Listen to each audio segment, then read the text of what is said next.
Guess it's safe to take this off for right now. Hi, I'm Mrs. Larson. I'm going to be your geometry teacher for the school year this year, the 2021 school year. I'm here in my classroom because this is where I really want to start school. This is where I want to do the first day of school. So, not how I imagined it. The last time we were here, it was March 13th. I was teaching, and I didn't know when I walked out of school that day that would be the last time I would be teaching in person for a long while. I definitely didn't dream that we would be doing this still in the fall, but we are. So we're going to make the best of it. So I really wanted to do it in my class. I'm only going to do one take on this video because I want you to just see me for me and what's like pretending you're going to be in my class right now, and this is exactly what I would tell you. So that's how we're going to do it. I'm going to be your geometry teacher, like I said. I'm going to just tell you a little bit about myself and a little bit about, at the end of the video, kind of what to do next, what's going to happen there. So this is my 35th first day of school as a teacher in the Bloomington schools. I started out a long time ago. My first year of teaching was here at Jefferson, and it was just down the hall in a typing room, which I didn't teach typing, but that was the room they gave me when I was teaching. And then I just spent 1 year here, and then I got moved to Kennedy for a year, which was really fun. And then I went 12 years to Olson Middle School 7th grade math, and then I went to Oak Grove for a year, so I got to move around a lot. And then in 2001, I came over here to Jefferson. So about the last 20 years, I've been here at Jefferson. I'm also the tennis coach here for the girls and boys. I'm kind of dressed to go to a match in just a couple of minutes, actually. I'm the girls varsity coach and the boys B coach in the spring. So I enjoy doing that too. I used to coach basketball as well. I don't do that anymore. Growing up, I grew up in Bloomington as well, so I've never really left. I went to Normandale Hills when Normandale Hills was a brand new elementary school in 1969. And after that, I got moved over to Hillcrest because they changed our boundaries, and so I had to go to Hillcrest for a while. And then I went to Penn Junior High, which is closed now. It's now the Chiropractic College, but I went there. And then I went to Lincoln High School, which is also closed. They closed just the year after I graduated. That's where the stadium is, the football stadium. That's where I went to high school.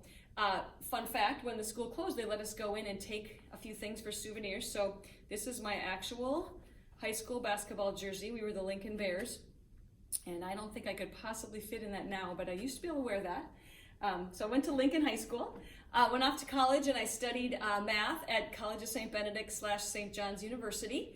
I played tennis there. You're going to think I save everything. This is my tennis jersey from college. It hasn't been worn in 35 years or so, but I still have it.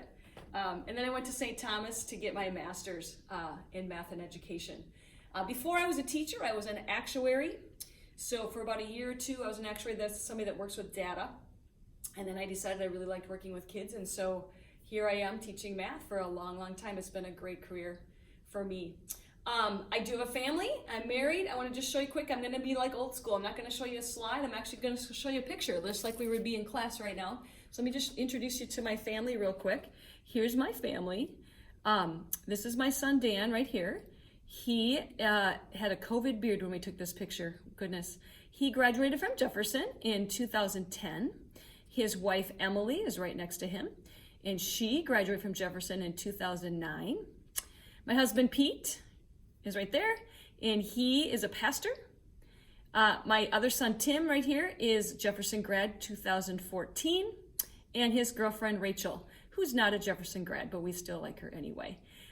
Both my boys, fun fact, I had both of them in my class, both for geometry, and I had them later on in stats as well, so I had them twice. I don't know if they like that, but I did.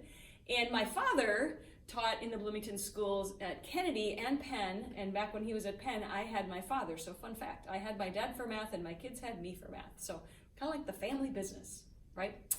Couple things I like to do for fun. I tried to make some fun this summer, even though, we were distance quarantining and staying safe. I really like to play tennis, actually play it besides coach it, so I brought a prop for you. I also like pickleball as well. Any racket sports are awesome. I played a lot of golf this summer because it's socially distant and fun to be outside as well. I like to bike. I did not bring my bike into the classroom. Also really like to visit and ride thrill rides, roller coasters in particular. And typically in the summer, I would go on a trip somewhere to ride a roller coaster, but unfortunately this year, I couldn't do that. But if you were in my class right now, you would be looking probably at this poster because it's a really cool one. This is one of my favorite roller coaster places on earth. It's called Cedar Point, Ohio. It has many, many, many roller coasters, and they're just awesome roller coasters. Excuse me. And really fun thrill rides, so I really like to do that. Also play a little guitar, but I wouldn't bring my guitar in and sing for you because that would be a little too much for you. But anyway, those are kind of my hobbies. My teaching style, I really am going to be, it's going to be hard to distance learn because I really like to be hands-on. And geometry is a really great hands-on course. Many of you are great algebra students. I know that you did a great job. Geometry to me is even more fun. It's a little more hands-on. It's more artsy, spatial. If you like video games, you're going to be great at geometry because it's very spatial. And I like to do hands-on stuff. I typically would start my class every day with a Smartie. So I have these Smartie candies right here. I love the name Smartie. And so typically, when you'd come into class, I'd have an activity or a fun project problem for you to do right away. And if you'd got it right or you're one of the first ones done, I would give you a Smartie. So I'm going to try to figure out how to do that virtually. I'm going to have to send you a Smartie or something. But eventually, when we're coming back to class, I'd like to start with the Smartie. We really like in geometry to be hands-on, so I like to use manipulatives like mirrors. We've got some really great stuff for geometry with that. These are different kinds of mirrors. And hopefully we'll get there as we get through the course, and maybe I'm optimistic that we'll be back to class. I really look forward to meeting you in person. That's going to happen. I just feel it. But for now, it's really nice to meet you, and I am going to give you a chance to tell me a little bit about yourself later in the slideshow. And also, I'm just going to ask that you would watch the next short little video that's just going to kind of tell you how to get started in the class. Like, how are we going to go? Where's the work? Where's the help? All of that stuff. And that's on the next video. So thanks for watching. Have a good school year.